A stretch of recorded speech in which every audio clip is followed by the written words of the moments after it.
Judges who lost their temper. Penelope Soto is an 18-year-old teen charged with possession of Xanax bars. She became an online sensation when footage of her flipping the bird at a judge went viral. It's worth a lot of money. Like what? Like... Huh? It's worth Ma'am, money. have you had any kind of drugs in the last 24 hours? Actually, no. Actually, no. I'll make it easy. As Soto stands before Judge Jorge Rodriguez Chomat, she seems unfazed by the $5,000 bond he sets for her. With an air of nonchalance, she appears to take the situation lightly. However, as she walks away, she casually bids adios to the judge, completely disregarding the authority he holds. Little did she know, the judge was not in the mood for her impertinent remark, and he swiftly called her back to the stand. Soto soon realizes that her disrespectful comment was not taken lightly, and she is left to face the consequences of her actions. Bye-bye. Adios. Come back, ma'am. Come back. Come back. Give me the paper again. Count one will be 10,000. Are you serious? I am serious. Adios.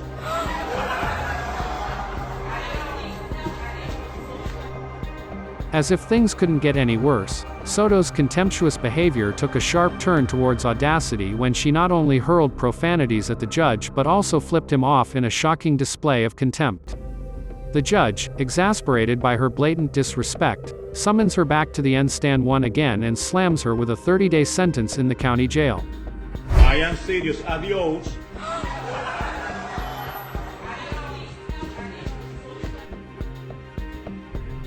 Come back again.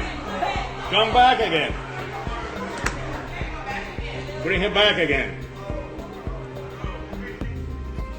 I believe I heard you saying to... Yes, I did. I'm not going to do it. I believe you... Did you say... Actually, I Did you say that? Yes, sir. I did. Oh, you did say that? I'm not I find you in gonna lie. direct criminal contempt. 30 days in the county. After a few days behind bars, Soto emerges transformed. Her previous brash demeanor has been replaced with a humbled and contrite attitude. Even the judge is taken aback by her transformation. She stands before the court. Soto looks almost unrecognizable as she offers a sincere apology for her previous outburst. Satisfied with her newfound remorse, the judge decides to reduce her bail to $5,000 and revokes her 30-day sentence. Next up is Ebony Burks, who is appearing before court charged with assault and domestic abuse against her own grandfather, Sherrick McRae. Judge Gary Bennett set her bond at a hefty $15,000. And Burks seemed to be taking it all in stride. But when the judge establishes the conditions, including one which strictly forbade any contact with her victim, Burks shocked the court by challenging the judge's orders. With an air of defiance, she questioned the judge's decision, boldly stating that she lives with her grandfather and cannot abide by the order. So you gonna tell me I can't go home? I'm telling you, you can't go home. If you live with Whoa, I'm talking. I don't need you to say nothing. if you live with Mr. McRae, you cannot return to that residence. Oh, but how you just gonna tell me I can't go home though? What? How you gonna tell me I can't go to my house? I just did. Well, I bet I do. The judge sternly addressed Burks, making it clear that his court orders shall be abided by and her behavior would not go unpunished. That's when things get heated between the judge and Burks. Well, I bet I do. Well, then you're in contempt, young lady, and you've got 30 days. So you're not going. You're not what? Whoa. Get back! Get back! You just said I got Get back! I'm not getting nothing else. That's another 30 days. That's 60 days. So what? 90 days. So? 120 days. Okay, and? 180 days. Oh! He's quiet. Get off me! Get your hands off me, man! The defendant clearly hit a nerve. In total, Burke's mouthy retorts means the judge raises the number of days she'll spend in jail from 20 days to a staggering 300 days, the longest sentence this judge had issued to date. Our next case features 31-year-old Kamia Gamet, who violently murdered her boyfriend, Marcel Hill, who was just 38. Hill was found with at least 11 knife wounds inflicted by a fillet knife, as well as other injuries believed to be inflicted by objects, including a frying pan, a lamp, and an end table. Gamet hit Hill so hard with a frying pan that his head caved in. Residing in court for this hearing is Jackson County Circuit Court Judge John McBain, and he is not afraid to express his disdain towards the heinous acts that Gamet committed. The judge's temper flares as Gamet brazenly laughs and even rolls her eyes while the defendant's family members are speaking. A first-degree murder conviction by law meant Gamet, who stabbed Hill 11 times, would get life behind bars. Still, while family members spoke, she would only roll her eyes and laugh. But Jackson County Circuit Court Judge John McBain would have none of it.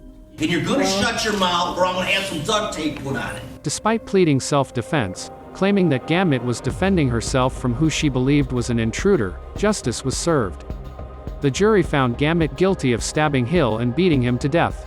The court heard how Gamet had a history of previous violence towards Hill and had beaten him in the head with a hammer. But the judge isn't finished yet and goes on to call this the worst cold-blooded murder that he had ever seen.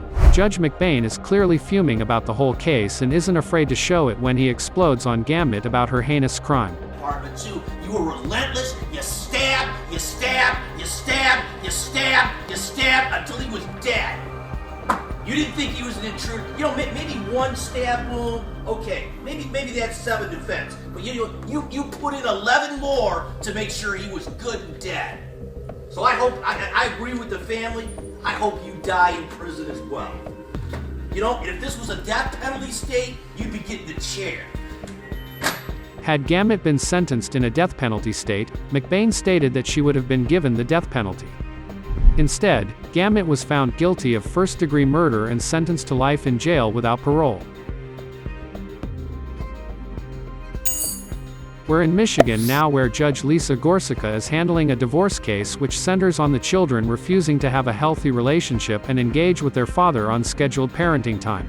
The children aged 9, 10 and 13 refused to comply with this, even though it is in direct defiance of the judge's demands.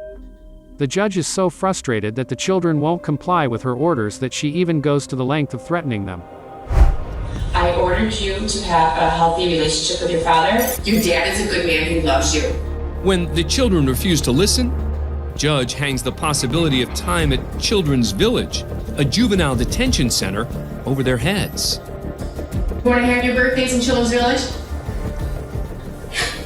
You like going to the bathroom in front of people? No, thank you. Is your bed soft and comfortable at home? That's right. Gorsica holds the threat of sending them to a detention center over their heads if they fail to comply with her rules. She even threatens to hold them in contempt of court, but that's not all.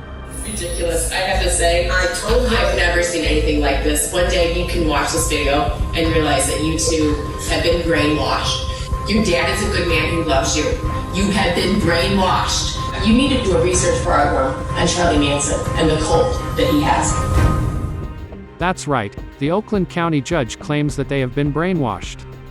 Multiple times, in fact. She even makes hand gestures which suggest she is questioning their mental capabilities, suggesting they were mentally messed up. At this stage, one of the children makes a statement apologizing to the judge for whatever he has done to her. But the oldest child won't apologize for not having lunch with his father and claims that the parent is a violent person, a statement which is uncorroborated. At this point, Gorsica loses it and makes her frustration known to everybody in the court. Well, the court finds you in direct contempt. You are a defiant, contemptuous young man. No, you did. I ordered you to talk to your father. You chose not to talk to your father. You defied a direct court order. This is not normal behavior, and the court finds both of you in direct contempt. You both are going to live in Children's Village. Your mother is not allowed to visit. No one on your mom's side is allowed to visit. When you are ready to have lunch with your dad, to have dinner with your dad, to be normal human beings, otherwise you are living in Children's Village till you graduate from high school. That's the order of the court. If you thought the judge was bluffing, think again. She orders them to live in Children's Village Detention Center till they graduate from high school or else have lunch with their father. She forbids their mother or any of the mother's family from visiting them there too. The three children spend a total 17 days in the juvenile detention center. But in a shocking turn of events, this extreme court order is turned on its head when it makes headlines. Gorsica reverses the order and places them in a summer camp instead where both parents are authorized to visit. Little does she know that this outrageous outburst will come back to haunt her. Gorsica is later held on trial for her misconduct during the case that had dragged on for 5 years at this stage. The commission investigators declared that by losing her temper and getting frustrated impacted on Gorsica's decision-making ability and failed to act in a dignified manner. The evidence shows in this case that respondent allowed her anger and frustration to cause her to lose her objectivity and her impartiality and to act rashly, imprudently. The judge was ultimately acquitted of these controversial accusations of misconduct by the Michigan Supreme Court. Consequently, the judge avoids suspension without pay and won't have to pay for hefty court fees and fines. If you enjoyed this video, then please show your support for this channel by liking, subscribing, and leaving a comment with your thoughts on this video.